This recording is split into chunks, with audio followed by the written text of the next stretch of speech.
Moi, je viens juste au travail en disant, voilà, je prends mes hommes, on fait une opération, on rentre tous sains et saufs. Le soir, on boit une bière, on décompresse, on a arrêté un dealer. Faut pas que je pense que ça ne sert à rien, sinon je viens plus.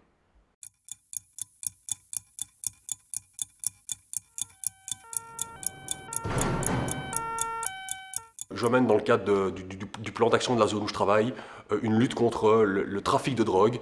Le trafic de drogue depuis le niveau 1, comme on appelle ça, c'est-à-dire les dealers de rue. Et on remonte, quand on le peut, en direction des organisations criminelles qui gèrent tous ces trafics. On pourrait faire ça dans n'importe quel domaine infractionnel en fait. Mais les stupes, le système est en faillite. Ça ne fonctionne pas. On fait en moyenne 100-150 dealers par an, en flagrant délit.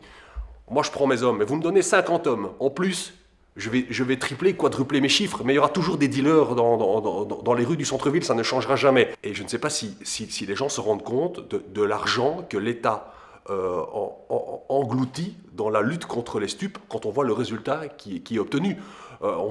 Fondamentalement, on sait qu'internationalement, la drogue, elle arrive en grosse quantité, que ce soit d'Amérique du Sud, que ce soit des pays de l'Est, que ce soit du Maroc, ça arrive par tonnes.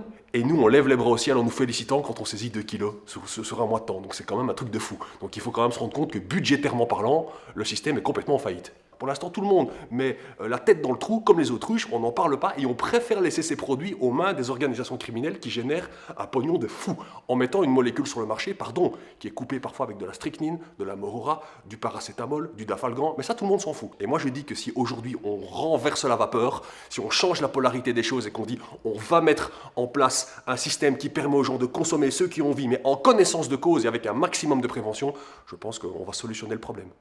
Alors si on arrive à modifier la base législative, la loi de 21, si on arrive à modifier cette loi, eh bien moi avec mes gars, on fera autre chose. On fera plus du flagrant délit de vente de stupes, on fera autre chose. On peut tendre vers des opérations liées au banditisme, liées au proxénétisme, liées aux violences en rue. Et donc toute cette force qui existe à la police pourrait être mise en œuvre dans le cadre d'autres plans d'action, en tout cas bien plus intéressants et bien plus rentables que le trafic de stupes.